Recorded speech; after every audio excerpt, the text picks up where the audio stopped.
22 ବର୍ଷ ଜେଲରେ କାଟି ସାରିଛନ୍ତି ଅର୍ଜୁନ। ଯେତେବେଳେ 22 ବର୍ଷ ପରେ ସେ ବାହାରିଛନ୍ତି ସେତେବେଳେ ସେ ନିର୍ଦ୍ଦୋଷ ପ୍ରମାଣିତ ହେଇଛନ୍ତି। ନବରଙ୍ଗପୁର ଟ୍ରିପଲ ମର୍ଡର ମାମଲାରେ ସୁପ୍ରିମକୋର୍ଟଙ୍କର ରାୟ ଅଛି ଏବଂ ଯାହାଫଳରେ କି ତଦନ୍ତକୁ ଭର୍ତ୍ସନା କରାଯାଇଛି, କାରଣ ତାଙ୍କ ଜୀବନର ମୂଲ୍ୟବାନ ସମୟ ଛଡ଼େଇ ନେବାକୁ ମଧ୍ୟ ନିନ୍ଦା ମଧ୍ୟ କରାଯାଇଛି। ଆମେ ଏ ସମ୍ପର୍କରେ ଅଧିକ ଆଲୋଚନା କରିବା। ବରିଷ୍ଠ ଆଇନଜୀବୀ ମୋ ସାଙ୍ଗରେ ଅଛନ୍ତି ଧରଣୀଧର ନାୟକ, ଓଡ଼ିଶା ହାଇକୋର୍ଟ। ତାଙ୍କ ସହିତ ଆଜି ଆଲୋଚନା କରିବା ତଦନ୍ତରେ ତ୍ରୁଟି ରହିଛି ନା ଆମର ଜୁଡ଼ିସିଆରୀ ସିଷ୍ଟମ କେମିତି ତାର ସିଷ୍ଟମ ସବୁ ରହିଛି ଯାହାଫଳରେ କି ଗୋଟେ ନିର୍ଦ୍ଦୋଷ ଦଣ୍ଡ ପାଉଛି, ସେ ସମ୍ପର୍କରେ ଆଲୋଚନା କରିବା। ସାର୍ ନମସ୍କାର, ଓଡ଼ିଶା ଏକ୍ସକ୍ଲୁସିଭକୁ ସ୍ୱାଗତ। ନମସ୍କାର ସାର୍, କଥାରେ ଅଛି ଯେ 100 ଦୋଷୀ ପଛେ ଖଲାସ ହେଇଯାଆନ୍ତୁ କିନ୍ତୁ ଗୋଟେ ନିର୍ଦ୍ଦୋଷ କେବେ ଦଣ୍ଡ ନ ପାଉ। କିନ୍ତୁ ଆପଣ ଏଇଠି ଦେଖନ୍ତୁ 22 ବର୍ଷ ଜେଲ୍ କାଟିଲା ପରେ ତାକୁ ନିର୍ଦ୍ଦୋଷ ପ୍ରମାଣିତ ହେଇସାରିଛି। କିନ୍ତୁ ୟା ପରେ ସେ ବ୍ୟକ୍ତିର ସାମାଜିକ ଜୀବନ ତ ଯାହା ଘଟିବ ଘଟିବ, ତାର ଜୀବନରେ ସେ ମୂଲ୍ୟବାନ ସମୟ ସେ ଅତିକ୍ରମ କରିଦେଇଛି। ଆମର ଆପଣ ଜଣେ ବରିଷ୍ଠ ଆଇନଜୀବୀ ହିସାବରେ ମୁଁ ଜାଣିବାକୁ ଚାହିଁବି ଆପଣଙ୍କର ଏଥିରେ ତଦନ୍ତର ଭୁଲ ରହୁଛି ନା ଆମର ଜୁଡ଼ିସିଆଲ ସିଷ୍ଟମର କ'ଣ ସବୁ କମି ରହିଛି ଯାହାଫଳରେ କି ଜଣେ ନିର୍ଦ୍ଦୋଷ ଦଣ୍ଡ ପାଉଛି 22 ବର୍ଷ 25 ବର୍ଷ ତାକୁ ଜେଲ ରହିବାକୁ ପଡୁଛି? ଦେଖନ୍ତୁ, ଯୋଉ ଘଟଣା ସମ୍ପର୍କରେ ଆପଣ ଜାଣିବାକୁ ଚାହୁଁଛନ୍ତି ଆଜ୍ଞା ସେଟା ହଉଛି ନବରଙ୍ଗପୁର ଅର୍ଜୁନ ବୋଲି ଜଣେ ବ୍ୟକ୍ତି। ହଁ ସେ ତାଙ୍କ ବିରୁଦ୍ଧରେ ଗୋଟେ ଟ୍ରିପଲ ମର୍ଡର ବା 3 ଜଣଙ୍କୁ ହତ୍ୟା କରିଥିବାର ଗୋଟେ ଅଭିଯୋଗ ହେଇଥିଲା। ଆଜ୍ଞା ସେ ଅଭିଯୋଗକୁ ଆଧାର କରି ତାଙ୍କ ବିରୁଦ୍ଧରେ ଚାର୍ଜସିଟ୍ ହେଇଥିଲା ଏବଂ ସେ ସେଥିରେ ଗୋଟେ ଟ୍ରାଏଲ ଫେସ୍ କରିଥିଲେ, ହୁଁ ଗୋଟେ ବିଚାରର ସମ୍ମୁଖୀନ ହେଇଥିଲେ। ନବରଙ୍ଗପୁର ଜିଲ୍ଲା ଜଜ୍ ଗୋଟେ ବିଚାରର ସମ୍ମୁଖୀନ ହେଇଥିଲେ ଆଜ୍ଞା ଏବଂ ସେ ବିଚାର କରିସାରିଲା ପରେ ସେଠିକାର ଜିଲ୍ଲା ଜଜ୍ ଦୋଷୀ ସାବ୍ୟସ୍ତ କରିଥିଲେ ଏବଂ ତାଙ୍କୁ ଆଜୀବନ କାରାଦଣ୍ଡ ଦେଇଥିଲେ। ଆଜ୍ଞା ହୁଁ ଆଜୀବନ କାରାଦଣ୍ଡ ଦେଲା ପରେ ଆପଣ ଯୋଉ ନ୍ୟାୟିକ ବ୍ୟବସ୍ଥା ତଳକୁ ଚାର୍ଜସିଟ୍ ତାଙ୍କ ନାଁ ହେଲା, ସାକ୍ଷ୍ୟ ପ୍ରମାଣ ଗ୍ରହଣ କରିବାରେ ହୁଁ କଣ ଥିଲା, ଠିକ ଭାବରେ କରିଥିଲେ କି ନ କରିଥିଲେ ହୁଁ ଆମେ ବର୍ତ୍ତମାନ ଷ୍ଟେଜରେ ଜାଣିବା ସମ୍ଭବ ନୁହେଁ। କିନ୍ତୁ ପରେ ଜେଲ୍ ଥିଲା, ଆଜୀବନ କାରାଦଣ୍ଡ ଏବଂ ଆଜ୍ଞା ଆଇନ ଅନୁସାରେ ଥରେ ଆଜ୍ଞା ହୁଁ ଦଣ୍ଡ ହେଲେ ତଳ କୋର୍ଟରେ ଯୋଉମାନେ ଦଣ୍ଡିତ ହୁଅନ୍ତି ସେମାନେ ହାଇକୋର୍ଟ ତାଙ୍କ ବିରୁଦ୍ଧରେ ପୁଣି ଗୋଟେ ଅପିଲ କରିପାରିବେ।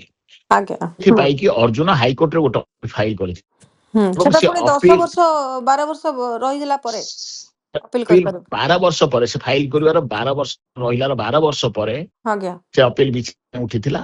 ହୁଁ ବିଚାର କରିସାରିଲା ପରେ ମାନ୍ୟ ତଳ କୋର୍ଟ ଯୋଉ ଜିଲ୍ଲା ଜଜ୍ ରାୟକୁ ଅନୁମୋଦନ କରି ବା ତାକୁ କାୟମ ରଖିଥିଲେ, ଯାହା ଫଳରେ କି ତଳ କୋର୍ଟ ଦେଇଥିବା ରାୟ ତାଙ୍କୁ ଆଜୀବନ ଯାଏ ଏଠି ମଧ୍ୟ କାୟମ ରହେ।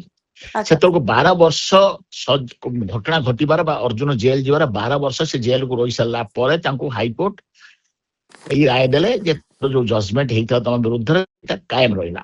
ଆଜ୍ଞା ତା ବିରୁଦ୍ଧରେ ସେ ସୁପ୍ରିମକୋର୍ଟ ଗଲେ। ସୁପ୍ରିମକୋର୍ଟ ଯୋଉ ଗଲେ, ସୁପ୍ରିମକୋର୍ଟ ତାଙ୍କ କେସ୍ ପଡିଲା 10 ବର୍ଷ ପରେ। ଅର୍ଥାତ୍ ଅର୍ଜୁନ କେସ୍ କରିସାରିଲା ପରେ ସୁପ୍ରିମକୋର୍ଟ ରାୟ ଦେଲେ, ତାଙ୍କୁ ଖଲାସ କଲେ, ନିର୍ଦ୍ଦୋଷରେ ତାଙ୍କୁ ଖଲାସ କଲେ। କିନ୍ତୁ ସେଥିପାଇଁ ଏବଂ 10 ବର୍ଷ ଲାଗିଗଲା, ସୁପ୍ରିମକୋର୍ଟଙ୍କୁ ରାୟ ଦେବା ପାଇଁ 10 ବର୍ଷ ଲାଗିଗଲା। କହିବାକୁ ଦିଅନ୍ତୁ, ମୁଁ କହୁଛି ସେଇ କଥା। ଆଜ୍ଞା ସୁପ୍ରିମକୋର୍ଟ ଗଲେ ଏବଂ ସୁପ୍ରିମକୋର୍ଟରେ ତାଙ୍କୁ ନ୍ୟାୟ ମିଳିଲା। ନ୍ୟାୟ ସୁପ୍ରିମକୋର୍ଟ କଥା କହିଲେ। ସୁପ୍ରିମକୋର୍ଟ କହିଲେ ତାଙ୍କ ବିରୁଦ୍ଧରେ ଠିକ ଭାବରେ ତଦନ୍ତ ହେଇନି, ତାଙ୍କ ବିରୁଦ୍ଧରେ ଯୋଉ ରାୟ ହେଇଥିଲା ଜଜ୍ ଏବଂ ହାଇକୋର୍ଟ ତାକୁ ଠିକ ଭାବରେ ବିଚାର କରାଯାଇନି। ଯେତିକି ପ୍ରମାଣ ତାଙ୍କ ବିରୁଦ୍ଧରେ ଅଛି ସେତିକି ପ୍ରମାଣ ତାଙ୍କୁ ଏଭଳି ଏକ ଟ୍ରିପଲ ମର୍ଡର କେସରେ ବା 3 ଜଣଙ୍କୁ ହତ୍ୟା କରିବା ଦୋଷରେ ଦଣ୍ଡିତ କରିବା ପାଇଁ ଯଥେଷ୍ଟ ନୁହେଁ। ଅର୍ଥାତ୍ ସୁପ୍ରିମକୋର୍ଟ କହିଲେ ଯେ ତାଙ୍କ ପ୍ରତି ଅନ୍ୟାୟ ହେଇଛି, ଆମେ ବର୍ତ୍ତମାନ ତାଙ୍କୁ ନ୍ୟାୟ ପ୍ରଦାନ କରୁଛୁ। ଏମିତି କାହିଁକି ଅନ୍ୟାୟ ହେଲା, ଏତେ ଦିନ ଧରି ଜୁଡିସିଆଲ ବିଚାର ବିଭାଗକୁ ସେ ସମାଲୋଚନା ମଧ୍ୟ କରିଛନ୍ତି। ନିଜେ ସୁପ୍ରିମକୋର୍ଟ ଜଜ୍ ଆମ ବିଚାର ବିଭାଗକୁ ଆଙ୍ଗୁଳି ଦେଖେଇଛନ୍ତି ଏବଂ କହିଛନ୍ତି ଯାହା ଆମ ବିଚାର ବିଭାଗରେ ଚାଲିଛି ତାହା ବହୁତ ବିଳମ୍ବ ହଉଛି।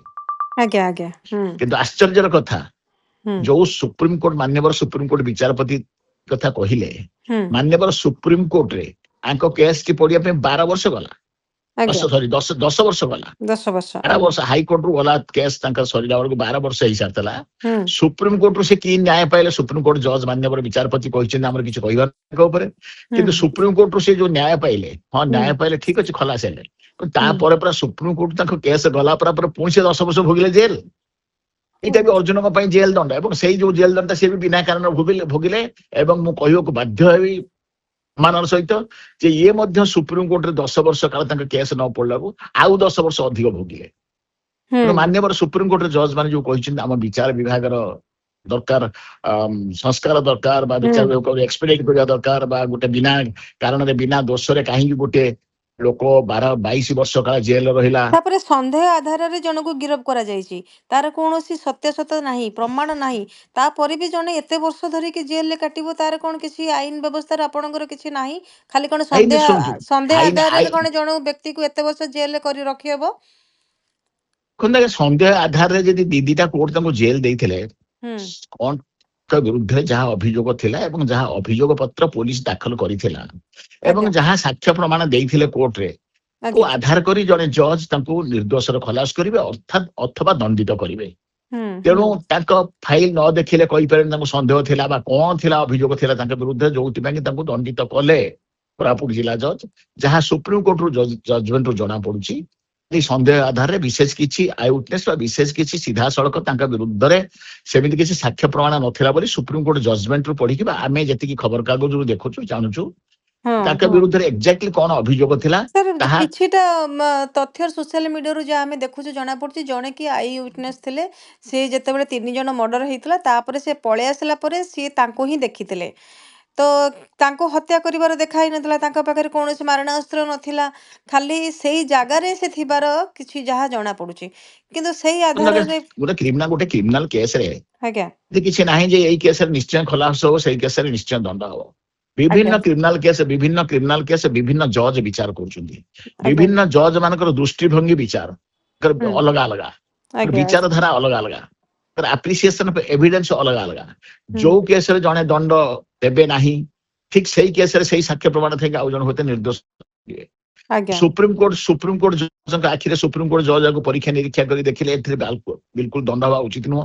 ହୁଁ ହୁଁ ତାହା ବି ହେଲେ ଜଣେ ଜିଲ୍ଲା ଜଜ ଦଣ୍ଡ ଦେଇଛନ୍ତି ଏବଂ ଯାହା ବି ହେଲେ ତାକୁ ପୁଣି ମାନ୍ୟବର ହାଇକୋର୍ଟ କନଫର୍ମ କରିଛନ୍ତି। Opinion varies from man to man. ତାପରେ ସାର୍, ଏଥିରେ ତଦନ୍ତରେ ତାର ମାନେ ଅନେକ ତ୍ରୁଟି ରହିଛି, ପୁଲିସର ଏଥିରେ ବିଫଳ ହେଇଛି, ପୁଲିସ ତାର କାର୍ଯ୍ୟ କରିବାରେ ବିଫଳ ହେଇଛି। ଏଥିରେ ତ ପୁଲିସର ତଦନ୍ତ ଯଦି ଠିକ ଥାନ୍ତା ତାହେଲେ ହୁଏତ ଅର୍ଜୁନ ଏଥିରେ ଯେମିତି ପୋଲିସରେ ତଦନ୍ତ ବିଫଳ ହେଲା, ଦିଦିଟା ନ୍ୟାୟାଳୟ କହିଲେନି ତଦନ୍ତର ବିଫଳ ହେଇଛି, ତେଣୁ ଆମେ ଖଲାସ ଦଉଛୁ। ତଦନ୍ତର ଯଦି ବିଫଳ ହେଲା ହୁଁ ଜଣକୁ ଦଣ୍ଡ କାହିଁକି ହେଲା? ଆଜ୍ଞା ଆଜ୍ଞା ତଦନ୍ତ ବିଫଳ ହେଇଛି, ଜିଲ୍ଲା ଜଜ ତାଙ୍କୁ ଛାଡି ଦେଇଥିଲେ ତାଙ୍କୁ ବ୍ଲେମ କରିକି ଆଙ୍କ ବିରୁଦ୍ଧରେ ତଦନ୍ତ ଠିକ ଆଙ୍କ ସମ୍ପର୍କରେ ତଦନ୍ତ ଠିକ ଭାବରେ ହେଇନାହିଁ, ଆମେ କିଛି ସାକ୍ଷ୍ୟ ପ୍ରମାଣ ଖଲାସ କରୁଛୁ। ତଦନ୍ତର ସେ ଯଦି ଡିସାଟିସ୍ଫାଇ ହେଇଥାନ୍ତେ ତଦନ୍ତ ଅଧିକାରୀଙ୍କ ସେ ଲେଖିଥାନ୍ତି ପାରା ବା ତଦନ୍ତକାରୀ ଅଧିକାରୀଙ୍କୁ ବ୍ଲେମ କରି ସେ ଆକୁ ଛାଡି ଦେଇଥାନ୍ତେ। ତଦନ୍ତରେ ଯଦି ଭୁଲ ହେଲା ସେଥିପାଇଁ କଣ ଦଣ୍ଡ ପାଇବ ଦୋଷୀ?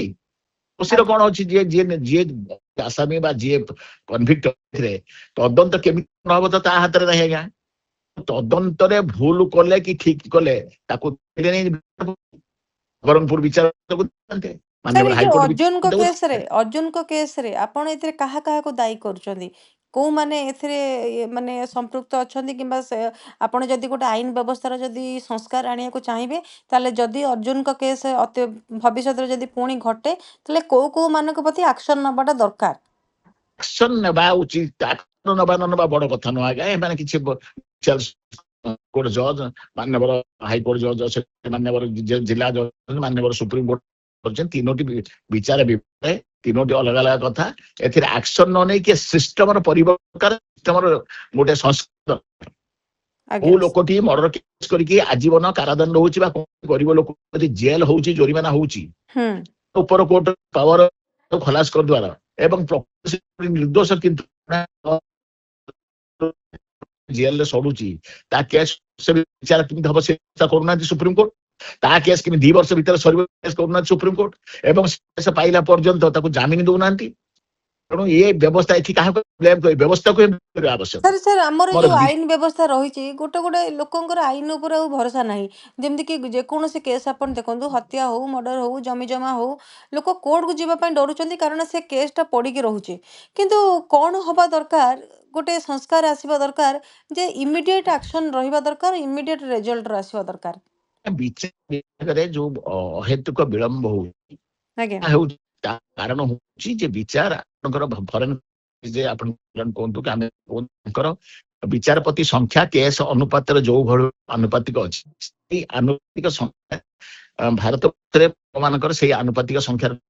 ଭାରତ ଦୂରର କଥା, ମୁଁ ଆମ ଓଡିଶା କଥା କହିବି, ଆଜ୍ଞା ଯୋଉଠିକି କେବେ ମୁଁ ତ କଲା ଦିନରୁ ଆଜ୍ଞା ମୁଁ ଏବେ ବି ଦେଖୁଛି ସବୁବେଳେ କେବେ ବି ଜଜ୍ ସଂଖ୍ୟା ଯଦି ଜଜ୍ କଥା ତାର 1/3 ଜଜ୍ ସବୁବେଳେ ଖାଲି ଥାନ୍ତି। ଆଜ୍ଞା ଏକ ଆଜ୍ଞା ମାନେ ତୃତୀୟାଂଶ ଆପଣ ଜଜ୍ ପୋଷ୍ଟ କହୁଛନ୍ତି ଅଧିକାଂଶ ସମୟରେ ବିଚାରପତି ନିଯୁକ୍ତି ବର୍ତ୍ତମାନ ନିହାତି ଦରକାର। ବିଚାରପତି ନିଯୁକ୍ତ ହେବା ଦରକାର। ଲୋକ ସଂଖ୍ୟା ଅନୁପାତ ଅଧିକ ହେବା ଦରକାର। ଶୀଘ୍ର ବିଚାର ହେବା ଦରକାର ଏବଂ ବିଶେଷ କରି ଏଇ ସବୁ ସେନ୍ସିଟିଭ କେସରେ ଯୋଉଠି ଲୋକମାନଙ୍କର ଜୀବନ ମରଣ 5 ବର୍ଷ 2 ବର୍ଷ ଭିତରେ ତାଙ୍କୁ ଟାର୍ଗେଟ କରିବା ଦରକାର। ସୁପ୍ରିମକୋର୍ଟ ସିଧାସଳଖ ତାଙ୍କୁ ଆଦେଶନାମା ଦେବା ଦରକାର। ମର୍ଡର କେସରେ ଯୋଉଠି ମୁଦାଲା ମାନେ 5 ବର୍ଷ ଅଧିକ ରହିଲେ 2 ବର୍ଷ ଅଧିକ ହେଲେଣି ଅନ୍ୟ କେସ୍ ଆଜ୍ଞା ଗୋଟେ ଗାଇଡଲାଇନ ଦେବା ଦରକାର। ସରକାର ସେଇ ଅନୁସାରେ ଆପଣଙ୍କର ଇନଫ୍ରାଷ୍ଟ୍ରକ୍ଚର ଜୁଡିସିଆଲ ବିଚାର ବିଭାଗ ଇନଫ୍ରାଷ୍ଟ୍ରକ୍ଚର ବଢେଇବା ଦରକାର ଏବଂ ପ୍ରାୟୋରିଟି ଦେଇକି ବହୁତ ଜେଲ ରହୁଛନ୍ତି ବିଳମ୍ବ ନ ହୁଏ କେସରେ ସାର୍ ଟିକେ ସାର୍ ପୁଣି ଭଏସ ବ୍ରେକ୍ ହଉଛି ସାର୍ ଟିକେ ଆଡକୁ ଆସିଯାଆନ୍ତୁ। ହଁ ସାର୍ ସେ କେସରେ ହଁ ଅଧିକ ଗୁରୁତ୍ୱର ସହିତ ଏବଂ ଯଥାଶୀଘ୍ର ବିଚାର କରିବା ଉଚିତ। ଆଜ୍ଞା ବିଚାର ବିଭାଗରେ ପାଇଁ ବିଚାର ବିଭାଗ ହିଁ ଦାୟୀ, ସରକାର ହିଁ ଦାୟୀ। ତେଣୁ ଆରେ ସଂସ୍କାର ଦରକାର ଏବଂ ମୂଳ ସଂସ୍କାର ହଉଛି ଯେ ଯେମିତି ଅହେତୁକ ବିଳମ୍ବ ନ ହୋଇ କେସ୍ ଶୀଘ୍ର ଲିଷ୍ଟ କରିବା ଦରକାର। ବିଶେଷ କରି ଯୋଉମାନେ ସବୁ ଅଛନ୍ତି ଆପଣଙ୍କର ଜେଲରେ ରହିଛନ୍ତି ଏବଂ ବାହାରି ପାରୁନାହାନ୍ତି, ଗରିବ ଲୋକ ପଡିଯାଇଛନ୍ତି, ସେମାନଙ୍କ ପାଇଁ ସରକାରଙ୍କର ଅନୁକମ୍ପା ରହିବା ଦରକାର। ସାର୍ ସାର୍ ଯୋଉ ଆଉ ଯୋଉମାନେ ବିଳମ୍ବ ହଉଛି ଆପଣ ଯୋଉ କହୁଛନ୍ତି ବିଳମ୍ବ ହବାର କାରଣ କଣ ରହୁଛି? କାହିଁକି ବିଳମ୍ବ ହଉଛି? ବିଚାରପତି କେବଳ ବିଚାରପତି ଅଭାବ ରହୁଛି ନା ଆଉ କିଛି? ବିଚାରପତି ହଉଛି ମୁଖ୍ୟ କଥା ଏବଂ କେସ୍ ଅନୁପାତରେ ଜଜ୍ ସଂଖ୍ୟା ଯଦି ବହୁତ କମ ହବ ଆଜ୍ଞା ଶୀଘ୍ର କେବେ ବିଚାର ହେବନି। ତେଣୁ ଆଜ୍ଞା ତାକୁ ଫାଷ୍ଟ କୋର୍ଟ ବିଶେଷ କରି ଏଇମାନେ କିଛି ଡିଭାଇସ୍ କରନ୍ତୁ ଯୋଉମାନେ ବହୁତ ଦିନ ରହିଛନ୍ତି ଜେଲରେ। ଆଜ୍ଞା ଦୋଷୀ ଯିଏ ଦଣ୍ଡ ପାଇବ ଏଥିରେ ଭାବିବାନି, ଦୋଷୀ ଯିଏ ଦଣ୍ଡ ପାଇବ ବା ଯଦି ମର୍ଡର ତାଙ୍କ ବିରୁଦ୍ଧରେ ପ୍ରମାଣ ହେଇଥାନ୍ତା ଏବଂ ତାଙ୍କୁ ଆଜୀବନ କାରାଦଣ୍ଡ କି ଫାଶୀ ହେଇଥିଲେ ମଧ୍ୟ କେହି ଦୁଃଖ କରିନଥାନ୍ତି। ହଁ କିନ୍ତୁ ଯେତେବେଳେ ସୁପ୍ରିମକୋର୍ଟ ନିର୍ଦ୍ଦୋଷ କହୁଛନ୍ତି ଏବଂ ତାଙ୍କ ବିରୁଦ୍ଧରେ କିଛି ନାହିଁ ପ୍ରମାଣ କହୁଛନ୍ତି, ହଁ ସେଇ କ୍ଷେତ୍ରରେ ସେ ଲୋକଟି 22 ବର୍ଷ ରହିବା ଦୁଃଖର ବିଷୟ। ଏବଂ ନିଜେ ସୁପ୍ରିମକୋର୍ଟ କହିଛନ୍ତି, ଧନ୍ୟବାଦ ଦେଇ ମାନ୍ୟବର ବିଚାର ନିଜେ ସୁପ୍ରିମକୋର୍ଟ କହିଛନ୍ତି ଯେ 10 ବର୍ଷ 12 ବର୍ଷ ସେଠି ହାଇକୋର୍ଟରେ ରହିଲେ ତାଙ୍କର କେସ୍ କାୟମ ରହିବ। ଆହୁରି ଆଶ୍ଚର୍ଯ୍ୟ କଥା ସୁପ୍ରିମକୋର୍ଟ କହିଲେ ନାହିଁ ଯେ ଆମ ପାଖରେ ମଧ୍ୟ 10 ବର୍ଷ ସେ ରହି ସାରିଲାଣି, କେସ୍ ପଡିନାହିଁ। କିଏ ଆଜ୍ଞା କାହାକୁ ବ୍ଲେମ କରିବ?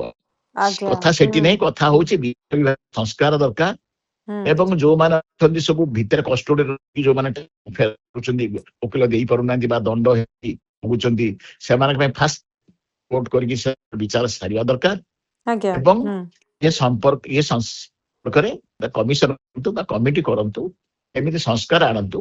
ନ କହିଲେ ଆଜି ମାନ୍ୟବର ବିଚାରପତି 2 ଜଣ କହିଲେ କାଲି ସେ ସିଷ୍ଟମ ଚାଲିଥିବ। ଜଜ୍ ଆସୁଛନ୍ତି, ଜଜ୍ ଯାଉଛନ୍ତି, କିନ୍ତୁ ସିଷ୍ଟମ ସୁଧାର ହେବା ପାଇଁ ହେଲେ ନିର୍ଦ୍ଦିଷ୍ଟ ଭାବରେ କିଛି ପଦକ୍ଷେପ ନିଅନ୍ତୁ ଏବଂ ସୁପ୍ରିମକୋର୍ଟ ଏ ସମ୍ପର୍କରେ କେନ୍ଦ୍ର ସରକାରଙ୍କୁ ନିର୍ଦ୍ଦେଶ ଦିଅନ୍ତୁ, ରାଜ୍ୟ ସରକାରଙ୍କୁ ନିର୍ଦ୍ଦେଶ ଦିଅନ୍ତୁ, କିଛି ନିର୍ଦ୍ଦିଷ୍ଟ ପଦକ୍ଷେପ ନିଅନ୍ତୁ କେମିତି ବିଚାର ବିଭାଗରେ ଏମିତି ଅହେତୁକ ନ ହବ। ଖାଲି ଆଜ୍ଞା ଆମେ ସମାଲୋଚନା କଲେ ଯେ ଗୋଟିଏ ଲୋକର ଜୀବନ ନଷ୍ଟ ହେଇଗଲା, ଗୋଟିଏ ଲୋକ ଏତେ ବର୍ଷ ରହିଲା, ଲାଭ ନାହିଁ। ଗୋଟିଏ କେସରେ କହିଦେଲେ ଏମିତି ଅନେକ କେସ୍ ଅଛି ହାଇକୋର୍ଟରେ ଆପଣ ଦେଖିବେ 10 ବର୍ଷ 20 ବର୍ଷ 15 ବର୍ଷ। ମୋ ପାଖରେ ବି ବହୁତ କେସ୍ ଅଛି, ଲୋକଙ୍କର କେସ୍ ପଡୁନାହିଁ, ଜେଲରେ ରହୁଛନ୍ତି, କେସ୍ ପଡୁନି। ଆଜ୍ଞା ଗୋଟିଏ ଅଧେ କେସରେ ଏମିତି ଟିପ୍ପଣୀ ଦେଇଦେଲେ ସୁପ୍ରିମକୋର୍ଟ ତାହା ଯଥେଷ୍ଟ ନୁହେଁ। ଏ ସମ୍ପର୍କରେ କେମିତି ସୁଧାର ଆଣିବ, ଏ ସମ୍ପର୍କରେ ସୁପ୍ରିମକୋର୍ଟ ବିଚାରପତି ବା ମୁଖ୍ୟ ବିଚାରପତି ଚିନ୍ତା କରିବା ଆବଶ୍ୟକ ଏବଂ କେନ୍ଦ୍ର ସରକାରଙ୍କ ସାଙ୍ଗରେ ସହମତି ହୋଇ କିଛି ପଦକ୍ଷେପ ନେବା ଆବଶ୍ୟକ। ଆଜ୍ଞା ସାର୍ କେବଳ ସନ୍ଦେହ ଆଧାରରେ ଜଣେ ବ୍ୟକ୍ତିକୁ ଗିରଫ କରିବା କିମ୍ବା ସ୍ୱୀକାରୋକ୍ତି ପାଇଁ 3rd ଡିଗ୍ରୀ ନିର୍ଯାତନା ଦେବା କିମ୍ବା ସେହି ଆଧାରରେ ତାଙ୍କୁ ଦୋଷୀ ସାବ୍ୟସ୍ତ କରିବା ଗୋଟେ ନ୍ୟାୟ ବିରୋଧ ଏବଂ ଯେକୌଣସି ବିଶ୍ୱସନୀୟ ପ୍ରମାଣ ବିନା ଜଣେ ବ୍ୟକ୍ତିଙ୍କର 22 ବର୍ଷ ଛଡ଼େଇ ନିଆଯିବାକୁ ମଧ୍ୟ ଯେଉଁଠିକି ସର୍ବୋଚ୍ଚ ନ୍ୟାୟାଳୟ ମଧ୍ୟ କଠୋର ଭାଷାରେ ନିନ୍ଦା କରିଛନ୍ତି ଏବଂ ଆଇନ ବ୍ୟବସ୍ଥାର ଅନେକ ପରିବର୍ତ୍ତନ ଆସିବା ମଧ୍ୟ ନିହାତି ଆବଶ୍ୟକ, ଯାହା ଡିଡି ନାୟକ କହୁଥିଲେ, ବରିଷ୍ଠ ଆଇନଜୀବୀ। ସାର୍ ବହୁତ ବହୁତ ଧନ୍ୟବାଦ ଆପଣଙ୍କର ମତାମତ ପାଇଁ।